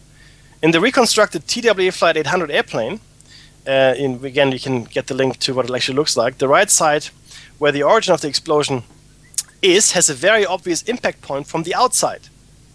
Okay, so where the plane exploded, or where the explosion occurred, there's an obvious impact point that came from the outside. So metal is bent inwards. Okay. Now, the potential of a Navy missile accident cover-up is raised when we see that East Morichet, the Long Island in Long Island, is adjacent to a known Navy training ground. So East Morichet is a known training ground, right? Now, terrorism. Now, despite the Navy implication, terrorism can't be ruled out, obviously, right? That's clear. And in fact, considering that it was just prior to I think it was the World Trade Center bombing that happened just afterwards, a few days. If you remember the first bombing that was done in the car park. Okay. Now, why would they have covered up thus? I mean, why would the government have covered up? Well, the main reason for U.S. government cover-up would have, been possible scenarios, which are these: first of all, to ease public paranoia, okay, about the safety of travel for political and corporate purposes. To call it anything but a chance, a mechanical failure would result in billions of dollars of lost revenue, to the airline industry, which we actually saw after 9/11. The skies over America came to a standstill. Now, the LA Times reports the following. Even before September 11, major airlines such as United and American faced declining profits. The primary culprits: rising expenses, excess capacity because of the growth of the airline industry, and competition from low-cost carriers like Southwest Airlines. After the terrorist strikes, the industry went into a financial tailspin. Since TWA Flight 800 was much more manageable than the globally seen 9/11, it would make financial sense to try to downplay it any way possible. Are you with me? So it's actually to maintain the profit margins for these companies. That's why we won't admit to what actually happened. Shocking, I think. Oh, look, I'm with you, Mackie. I'm traveling with you here. It's cool. So then we have Ray Lahr. Ray Lahr is a retired United Airlines pilot who punched a hole in the official statement regarding the cause of the aircraft explosion. When the CIA took over the FBI's investigation in 1998 and released a video explaining how the explosion might have looked like a missile hit, Lahr released his own video, right? And you can look it up on YouTube. The CIA's term for how a plane could explode and continue flying to look like a missile was called zoom climb. You name it something cool and people will buy a zoom That's climb. right, zoom climb. Baktoon, zoom climb. Baktoon. Lahr said this is aerodynamically impossible, like we said earlier. Yeah. He also pursued a lawsuit against the CIA and NTSB in 2003 regarding Flight 800's citing the Freedom for Information Act. In 2006, he won his case. The CIA responded to the court's verdict in the following way. We lost the documents. Bah humbug, they said. We have nothing. In fact, if he had gotten them, they would be entirely redacted, so who cares? Really, right? Now, I would recommend to you guys, though, to watch this documentary. It was aired on Epix, I believe, last year. So if you have the time and the inclination, make up your own mind. See what you think. Okay, now, there are some dissenting views which are actually listed in Wiki. This is the first one is from the International Association of Machinists and Aerospace Workers. And this was a party that was invited to the investigation by the NTSB themselves. Okay, and they submitted a report into the public docket. In this report, the International Association of Machinists and Aerospace Workers disputed the NTSB's sequencing study and proposed a breakup sequence that started on the lower left side of the airplane when a high-pressure event unzipped the fuselage. The IAMAW wrote that a major event may have occurred on the left side of the aircraft. It could have contributed or been the cause of the destruction of Flight 800, and that the CWT exploded, but as a result of the airplane's breakup, and that was not the initial event. You with me? The CW did explode, but it was not the initial event. The IAMAW criticized the accuracy of the tag database used to document the recovered wreckage and the reliability of the witness statements. The IAMAW strongly criticized the FBI's conduct during the investigation, including the undocumented removal by FBI agents of wreckage from the hangar where it was stored. Tampering with evidence. What? That never happens. Oh, However, yes, it does. never. No, I think you'd. Shut up. It's behind you. Shut up. This is a pantomime, Mickey.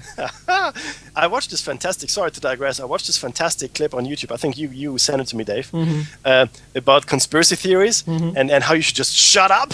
Yeah, that's right. But it was so tongue in cheek that every one of them was correct. Oh yeah, He was brilliant. spot on with everyone. And it was just let it go. Shut up. Don't worry about it. It doesn't exist. And shut up. These are the words coming directly from the people involved in a conspiracy theory. It's hilarious. In fact, next week we will shut up. That's the show brought to you by Shut Up for the progressive fascists in the U.S. government. However, they also it's not just the U.S. government, guys. It's all the government. It's everyone, all of them. However, now they also commended the NTSB staff, management, and board members for their cooperation during the investigation, and stated that the fact the media has put and other groups continue to bring pressure on the board, we find it very comforting that the focus was not changed due to these forces. They concluded that the causes and circumstances that contributed directly to the accidents are unknown. Okay, they don't know what caused it. Now, there's also William Donaldson, okay, who's a retired naval officer, and he formed the Associated Retired Aviation Professionals, group to investigate the TWA 800 crash. Okay, it's ARAP, A-R-A-P.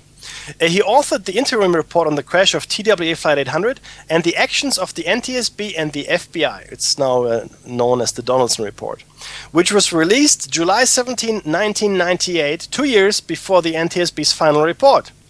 In it, Donaldson stated that TWA 800 was struck by two missiles fired from the water, most likely as a terrorist attack.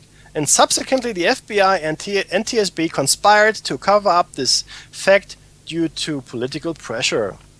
Donaldson disputed the CWT fuel-air vapor explosion scenarios, stating that in the history of aviation, there has never been an in-flight explosion in any Boeing airliner of a Jet A kerosene fuel vapor-air mixture in any tank caused by mechanical failure.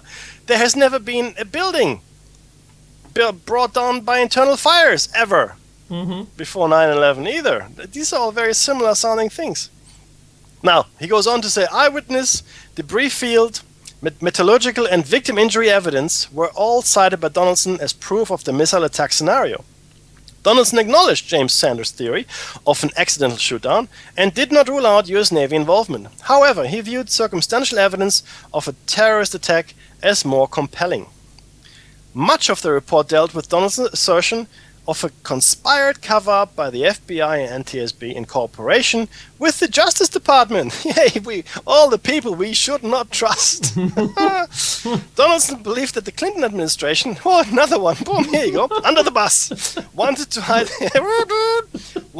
the actual cause of the crash for political reasons, specifically for upcoming presidential elections. Donaldson concluded... No.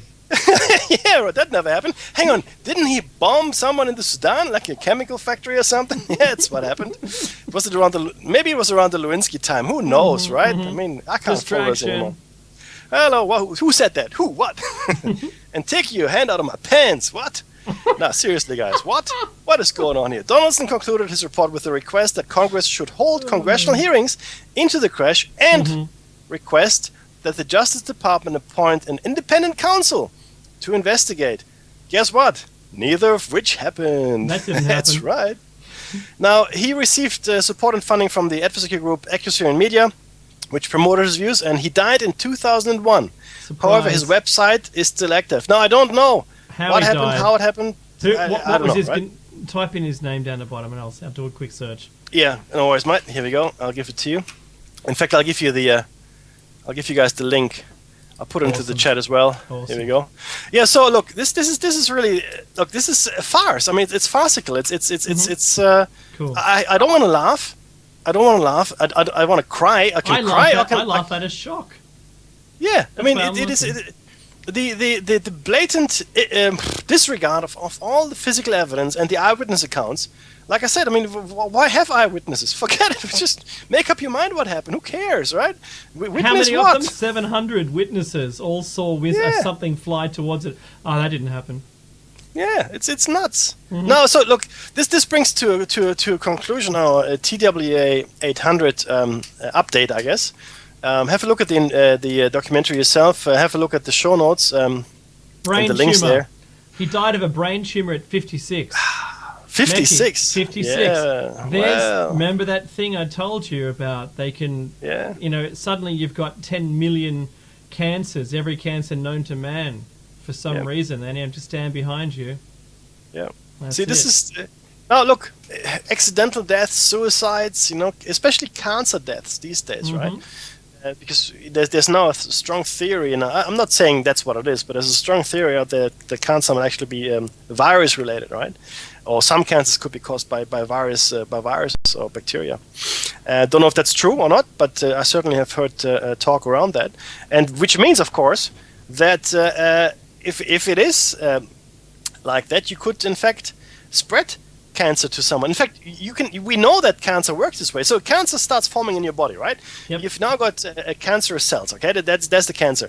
If you take a biopsy, for example, of something happens and it ruptures or whatever, these cancer cells can now get lodged in your body. That's called metastasizing, okay? Your cancer is metastasizing. So it's got the original growth, but the cancer cells go into other parts of your body and they start growing cancers. I don't know, you might have a Everywhere. cancer everywhere, right? Your brain, your spine, your right. liver, whatever, right?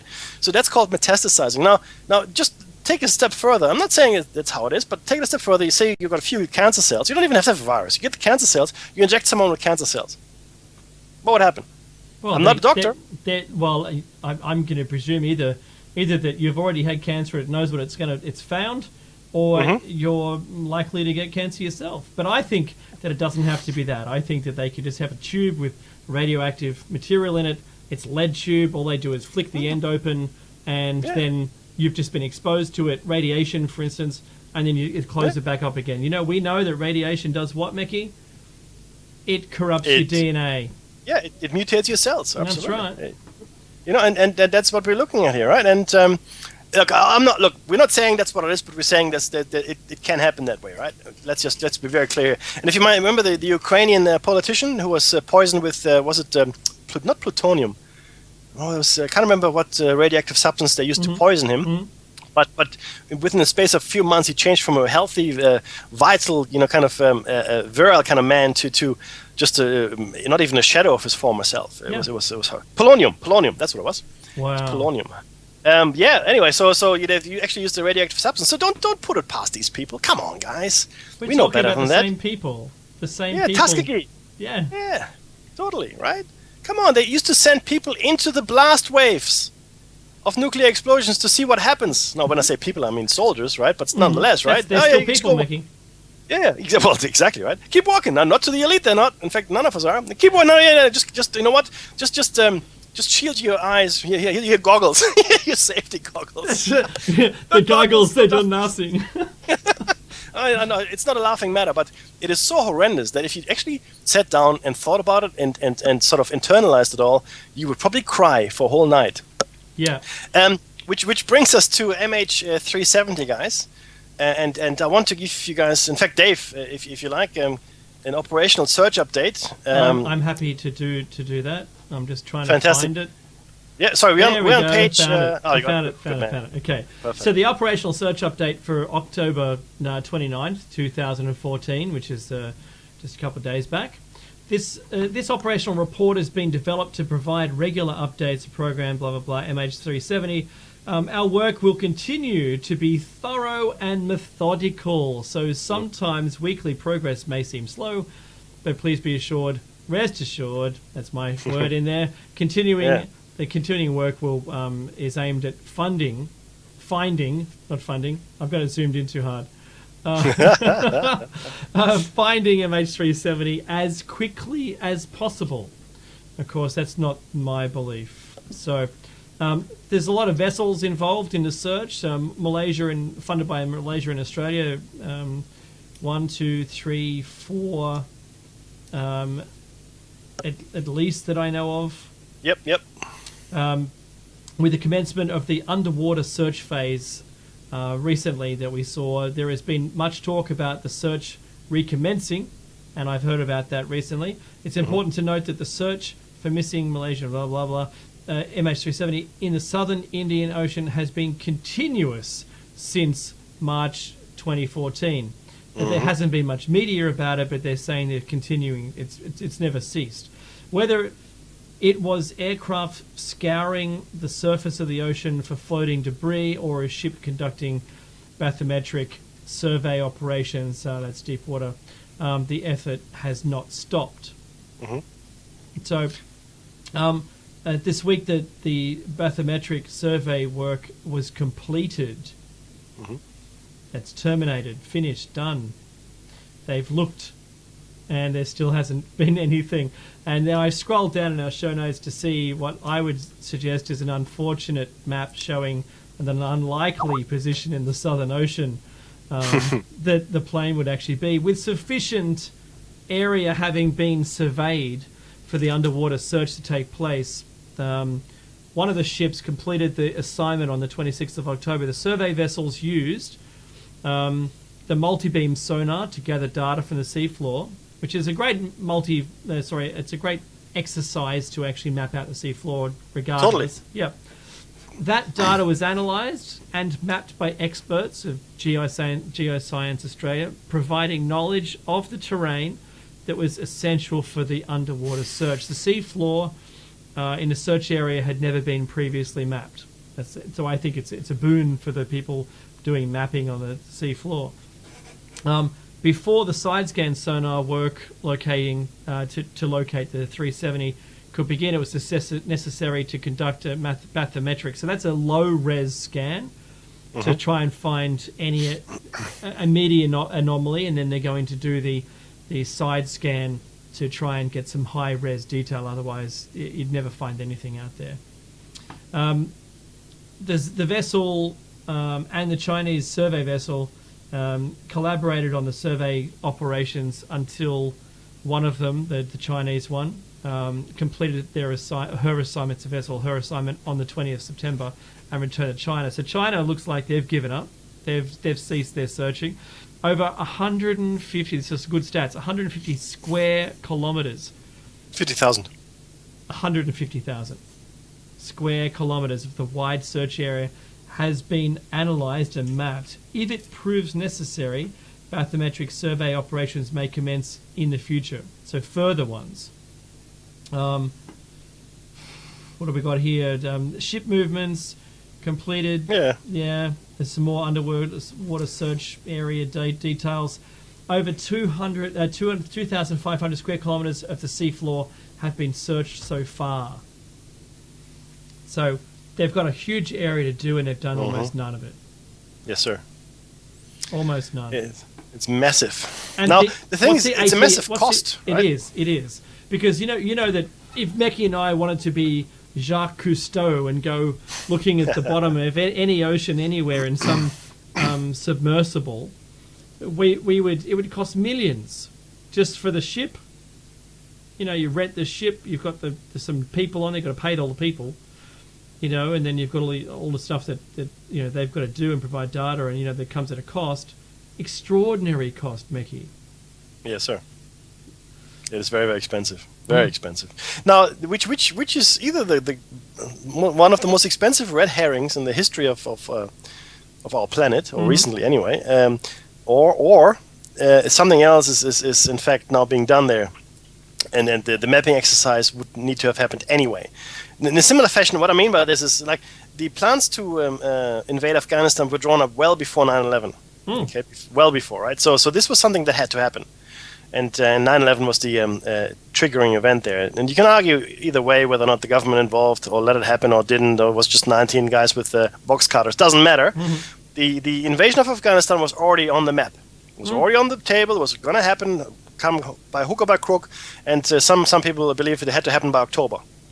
Okay, of 2001. Now, having said that, this year maybe is another exercise that had to happen, and it was just a fortunate coincidence or not that MH370 happened to disappear without a trace, which then would necessitate this kind of mapping. Okay, now bear in mind that this hadn't been mapped before. Okay, and this is on the way to Antarctica. Right, and a continent shrouded in mystery. Remember Operation High Jump? Maybe all the things that we heard about Antarctica are in fact part of this as well. I mean, I'm way out here on a limb now. Oh, Mickey, I'm with you. I'm on the same limb with you, man. We're tinfoil heading here. It's all shiny, guys. So maybe there's something else going on here. I mean, because it's a massive expense, and in fact, I'm quite amazed that in fact the Chinese and the Australians are now conducting this, right? And the Malaysians are nowhere to be seen for this exercise. When the Australians are assisting, but they're also paying for it, right? So are the Chinese. So this is something else, maybe entirely that's going on. And again, Diego Garcia is in the southern Indian Ocean. Okay, it's not that far from the Arctic in relative terms. Okay? Well, let's say it's mid-Indian Ocean. Sorry, I'm not trying to correct you. No, that's fine. That's fine. But it's originally, if you're looking for it on the map, it's the British Indian Ocean Territory. That's right. And it's bang smack in the middle of the ocean there, and it's within the initial range of the aircraft, and I think it supports a whole bunch of good information that eyewitnesses in Sumatra and everyone saw a low-flying plane. Yep. It's only one of those things that it so annoyed me that it could even reach that part of the ocean. I've heard people debunk the low fuel, the theories that Mecky and I put out, that they would only carry the right amount of fuel to get to their destination. And someone go, oh no, they're a really rich airline. They could fly, throwing economy to the wind, so to speak. And I just don't believe that that's true at all. Well, it's not only that, but okay, the more weight you carry, the more you're going to burn.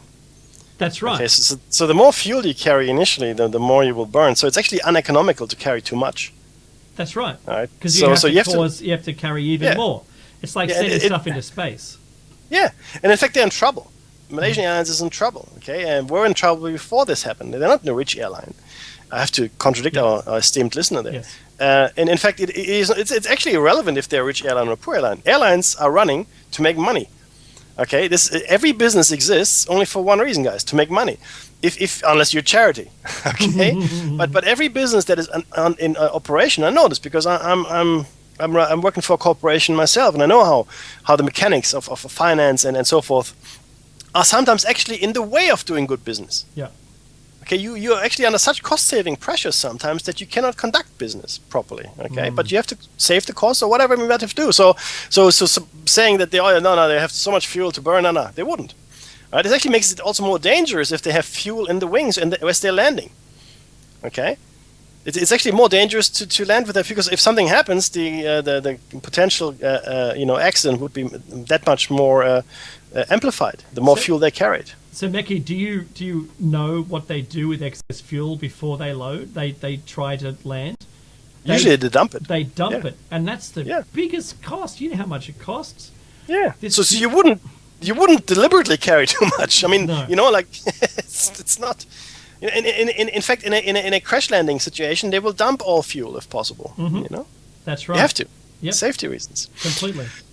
Now, before we go for today, there's more to. In fact, which we'll conclude next week, which is interesting stuff. But there's one consideration I wanted to share with you guys, which is around what the Emirates chief thinks. Emirates is another airline, so Emirates chief Sir Tim Clark has cast doubt on the Australian investigators' version of events following the disappearance of flight MH370, awesome. Claiming he believes someone was in control of the plane to the very end. Now, I don't know what brought this about. So Australian investigators have said the vanished plane flew on autopilot until it ran out of fuel over the Indian Ocean.